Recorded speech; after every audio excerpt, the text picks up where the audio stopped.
Before we go any further, I need you to understand something. You did not simply come across this message. In some way, this message found its way to you. I know that sounds like one of those things people say because it sounds comforting. But stay with me for a moment, because there is a difference between accidentally stumbling onto something and being led toward it.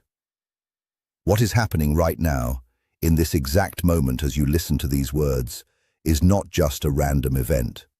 It is not only the result of an algorithm, it is not just timing. It is something much more precise than that. And somewhere beneath the noise of your day, beneath the endless thoughts and responsibilities competing for your attention, you already know it. You felt something when you saw the title. It was not exactly curiosity. It was quieter than curiosity, heavier than curiosity. It felt like recognition, like reading the opening line of a letter you wrote years ago and somehow forgot existed. A strange familiarity, a feeling that something inside you already understood before your mind had the chance to catch up. Because lately, you have been carrying something. Not the kind of heaviness other people notice when they look at you. Not the kind that earns sympathy, explanations, or concerned questions. The kind that settles behind your sternum. Quiet, steady, constant. The kind of weight you have carried for so long that you almost stopped recognizing it as weight at all. Almost. But you still notice it. You notice it in the mornings before the day fully begins. You notice it during the small spaces between one task and the next, when distractions fade away and there is nothing left to focus on except the truth of where you are right now. You notice it when someone asks how you are doing.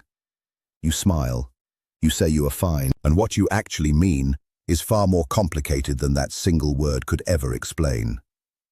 The truth, the real truth that you have not spoken out loud to anyone lately, is that you are tired. Not weak, not broken, not falling apart. Tired. There is a very important difference between those things, and I need you to hear that difference clearly.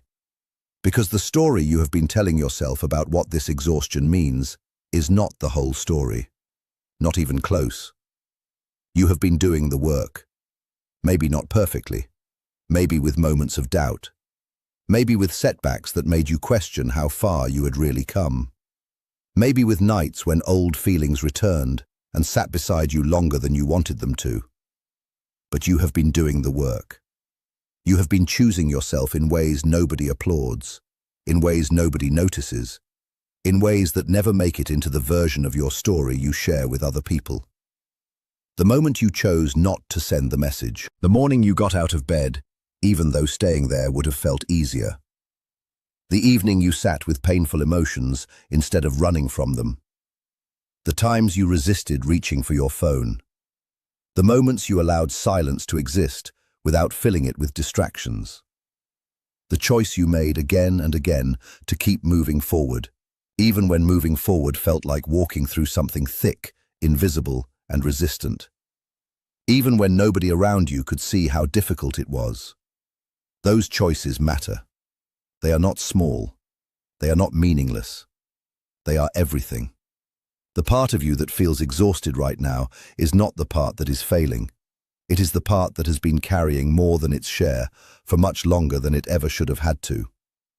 And I want you to know that this effort has been seen, even during the moments when it felt invisible. Welcome to the 4th second. I am your friend, and today I want to talk to you about what it means when a message finds you. Not the surface-level version, not the version that sounds nice written beneath an inspirational quote. The real version, the deeper version. The version that Carl Jung spent much of his life trying to explain in language the rational mind could accept without immediately rejecting it. Because Jung understood something that many people spend their entire lives resisting. He understood that the psyche, the living intelligence of your inner world, is not passive. It is not simply a storage space for memories, regrets, wounds, and conversations you replay late at night. It is active. It moves. It responds. It continually pushes toward wholeness with a quiet determination that does not ask for your permission. And it does not wait until you feel ready. When you are truly ready for something, not in theory but in reality, the kind of readiness born from loss, struggle, disappointment, and the decision to grow instead of harden, something begins to shift. After life has broken you open, and you choose to expand through that opening rather than seal yourself away from the world, the psyche begins to organize itself differently. It starts arranging, connecting, guiding. It begins preparing the conditions for whatever comes next. And the logical mind often calls this coincidence, because coincidence feels safer. Coincidence allows us to remain in control. The alternative asks much more of us. The alternative suggests that perhaps you are being guided, that perhaps the life trying to reach you has been reaching back all along. So let me ask you something. And before you rush to answer it, sit with it for a moment. What have you been trying to figure out by yourself? Because there is something very specific happening inside you right now.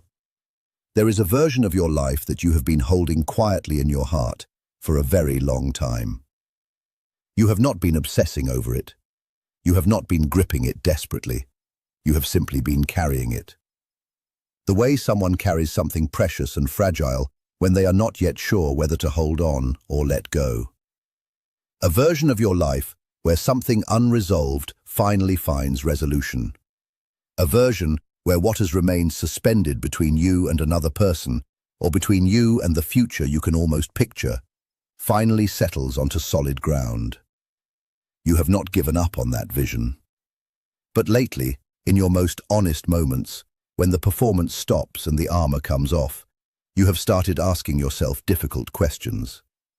You have wondered whether continuing to hope makes you foolish. You have wondered whether protecting that private hope against disappointment is wisdom or denial. You have questioned whether the part of you that still believes is strong or simply afraid to let go. And that question is exactly why this message found you today. Because the answer is neither. It is not foolishness. It is not wisdom. It is something more precise than either of those words can fully describe. What you are carrying is discernment in progress. You are learning the difference between hope that supports your growth and attachment that demands pieces of you in return. And that is one of the most important lessons a person can learn. It rarely arrives neatly. It rarely makes immediate sense. It comes in layers. It arrives through confusion. It brings setbacks that convince you hope was a mistake, then moments of clarity that feel too delicate to trust. And right now, you are standing in the middle of that process. From the inside, growth rarely feels inspiring. It often feels like being stuck. It feels like standing in a doorway, unable to return to the room behind you, unable to fully enter the room ahead. The room behind you is familiar, even if it caused pain, even if you outgrew it long ago. You know how it works. You understand its language. The room ahead is different. It is uncertain, unpredictable, and yet it contains everything you say you want. The doorway itself is uncomfortable. The waiting is exhausting. The uncertainty stretches longer than you expected. And still, every day, you remain there. You continue showing up. You continue trying. You continue choosing not to return to what no longer fits you. Even though nobody is rewarding you for that effort. Not yet. Jung called this process the transcendent function. It is the psychological movement through which opposing forces inside you begin creating something entirely new. What you want and what you fear, who you used to be and who you are becoming. The past you are still grieving and the future that is calling your name. These opposites do not resolve because one defeats the other. They do not settle because one side finally wins. Instead, they create a third possibility. Something neither side could have imagined on its own. Something that only becomes possible because both tensions were held long enough to transform. The transcendent function does not work according to your schedule.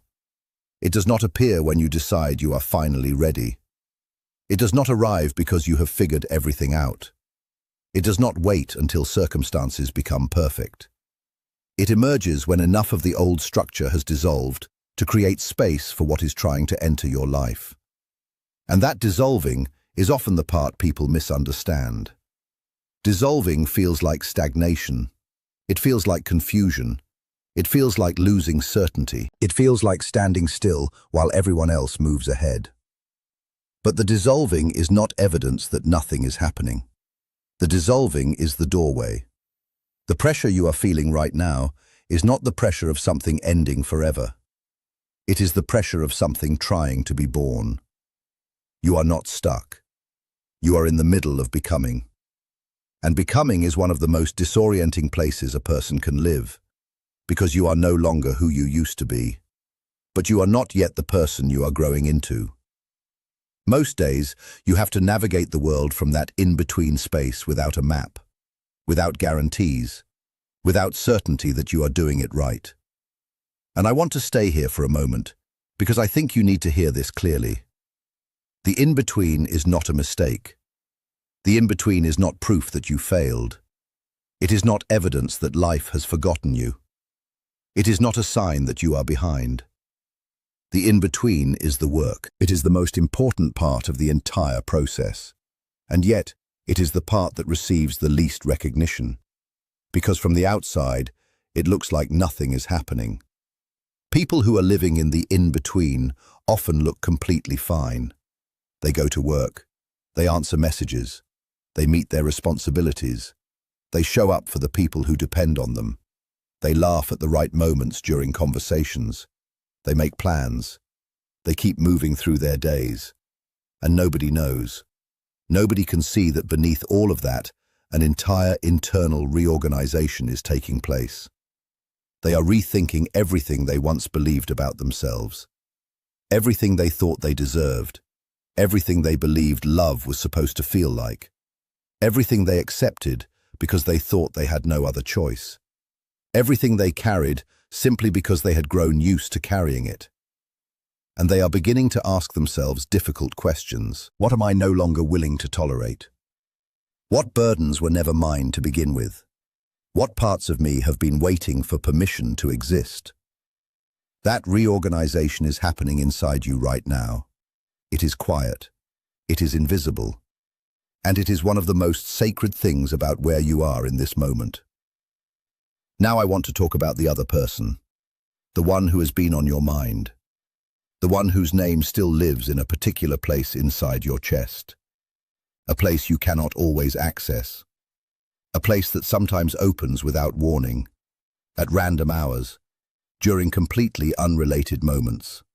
A song begins to play, a certain quality of light fills a room, someone says a word or phrase that once belonged only to the two of you.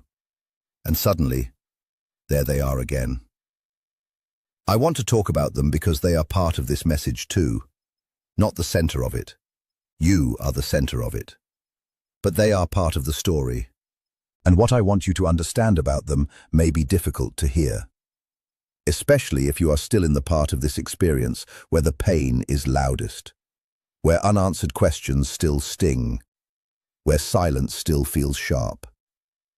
They are moving through a process of their own, a process they did not choose, a process they cannot fully understand from the inside, a process they do not yet have the language to describe. And that process is harder than they allow anyone around them to see. Because beneath whatever version of life they are presenting to the world, something deeper is happening. They are confronting the distance between who they have been and who the most honest version of themselves requires them to become.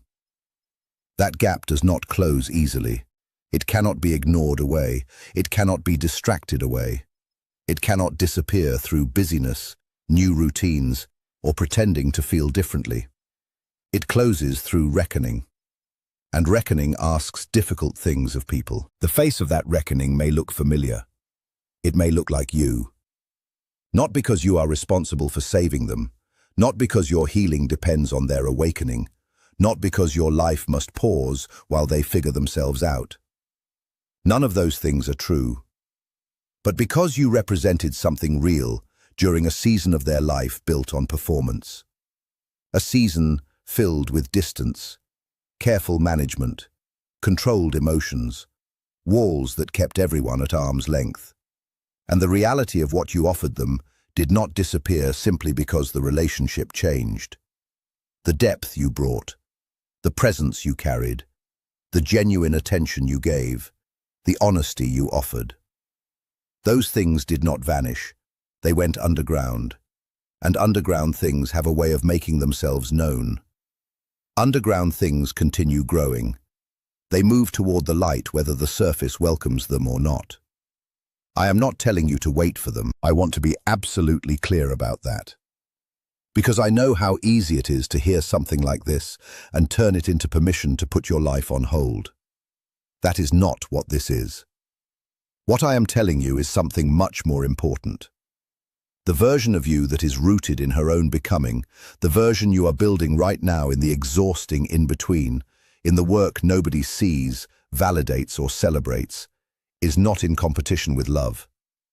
She is the condition for it, the real kind of love, the kind that does not ask you to shrink yourself, the kind that does not require you to become smaller so someone else can remain comfortable, the kind that does not force you to hold your breath, the kind that does not require constant self-monitoring, the kind that does not ask you to translate yourself into something easier to digest.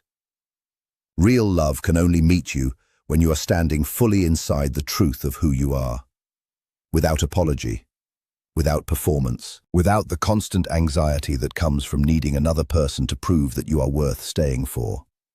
And you are closer to becoming that version of yourself than you have ever been before, even if it does not feel that way, especially because it does not feel that way. The moments before real change rarely feel like change. They feel like stagnation. They feel like waiting. They feel like silence. They feel as if the universe has misplaced your coordinates, as if life has forgotten where to find you.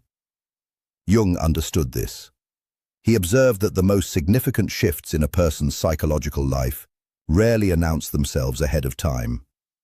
They arrive after periods of tension, periods that people almost always misunderstand. They mistake them for failure. They call them regression. They assume nothing is working. They decide all their effort has been wasted, when in reality, what they are experiencing is the necessary pressure of transformation, the work beneath the surface. The final stages of preparation before something new can emerge. A cocoon does not feel like becoming. It feels restrictive. It feels dark. It feels like being trapped inside a place that no longer fits. And then one day, the walls begin to break. You are not failing. You are experiencing the kind of pressure that often comes before transformation. That pressure is not random. It is purposeful. It has been building for exactly as long as it needed to build. Every difficult moment has been doing something inside you. Every disappointment, every lonely evening, every choice to keep going, every time you chose yourself. All of it has been shaping you in ways you may not fully understand yet. One day, you will look back on this chapter with different eyes. You will understand what it was preparing you for. You will recognize the hidden work that was taking place beneath the surface. But before that perspective arrives, I want you to trust something. Trust that the quiet work you have been doing has not been wasted. Trust that the mornings you chose to get up and continue have mattered. Trust that the private choices you made when nobody was watching have counted for something. When there was no reward, no applause, no recognition, only the quiet dignity of doing what was right for yourself. Those moments mattered. Those choices were building something solid, something real, something that is almost ready. And there is one more thing I want to say about the person who has been on your mind. I want to say it carefully because it is easy to misunderstand. They are being changed by your absence. Not in dramatic ways they would necessarily talk about, not in ways they could easily explain, but in the quiet way real change often happens. Underneath the surface. in places people cannot fully access consciously. The version of you they carry in memory is not frozen in time. It remains alive within them. It responds to who they are becoming. It asks questions the older version of themselves never had to answer. It sits quietly in ordinary moments. It does not argue. It does not demand attention. It does not even need words. Its presence alone becomes the question. Who are you choosing to be? Are you making that choice consciously? Is the life you are building actually yours? Or is it the life that once felt safest when fear was making your decisions? Those are uncomfortable questions. People do not go searching for them willingly. Reckoning finds them, sometimes in unexpected ways. The same way this message found you, not because you caused it, not because you owe anyone your healing, your patience, or access to the future version of yourself, but because truth does not disappear simply because someone stops listening.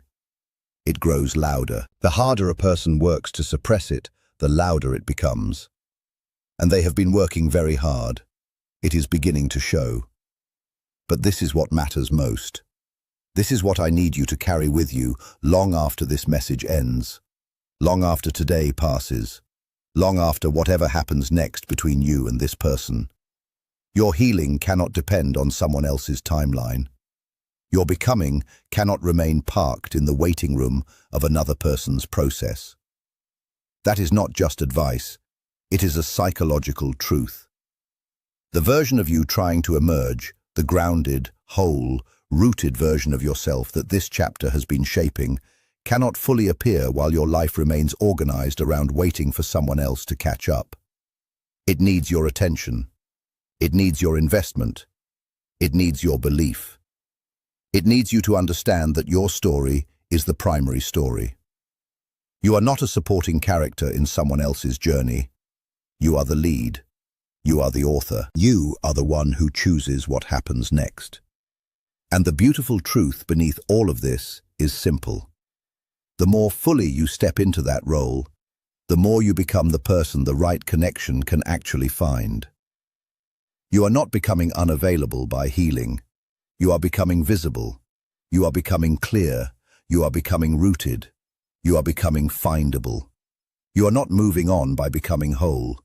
You are becoming someone worth moving toward. There is a version of this story where everything you have been holding on to, everything you have been working toward, and everything you refuse to give up on, finally comes together in a way you cannot fully see from where you are standing right now. Not because it is guaranteed. Nothing in life comes with guarantees. But because you have done the kind of work that often creates that kind of outcome. Because life, the universe, or whatever name you give to the greater mystery of existence, has a way of responding to people who choose to be real. People who stop performing and start living. People who become quiet enough to hear what they truly want. People who become brave enough to keep wanting it, even when the evidence around them seems to suggest otherwise. And now, I want to speak to the part of you that is afraid. Not the strong part. That part is doing fine. It has carried you this far. It has helped you survive the difficult days. It has gotten you through the heartbreak, the uncertainty, and the moments when you thought you had nothing left to give. And it will continue carrying you forward. But the frightened part of you needs attention too. The part that wakes up at 2 or 3 in the morning. The part that exists in that strange darkness that only belongs to those hours. The part that wonders if you have already waited too long, if you have hoped for too much. If you gave too much of yourself to something that never truly knew how to receive what you offered. The part that sometimes questions whether the mistake was bigger than a person, a decision, or a particular moment. The part that fears there is something wrong with the way you love. Something wrong with the fact that when you care completely. The fact that you show up with your whole heart. The fact that you love deeply. And that depth has never seemed to protect you from disappointment. I want to speak directly to that part of you. And I want to say this slowly. I want to say it clearly. You did not make a mistake by feeling what you felt. You did not make a mistake by wanting what you wanted. You did not make a mistake by hoping. You did not make a mistake by loving fully. The depth of your feelings has never been the problem. It was never too much. It was never the wrong thing about you. The only mistake you could make now is deciding that your capacity to love is a weakness. The only mistake would be convincing yourself that what makes you extraordinary is actually something that needs to be hidden. Because it is not a weakness, it is not a flaw, it is not a burden, it is one of the most beautiful things about you. It is the unique quality of your soul that allows real love to exist in your life. Not only possible, but natural. Because the right kind of love is not frightened by depth. The right kind of love does not ask you to become smaller. It does not ask you to hold back your tenderness. It does not ask you to ration your affection or protect someone from the intensity of your honesty. It welcomes it. It understands it. It was built to meet you there. And before this message comes to an end, I want to leave you with something I hope stays with you long after these words are over.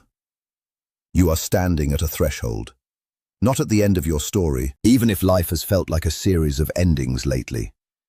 This is not the end. It is a threshold.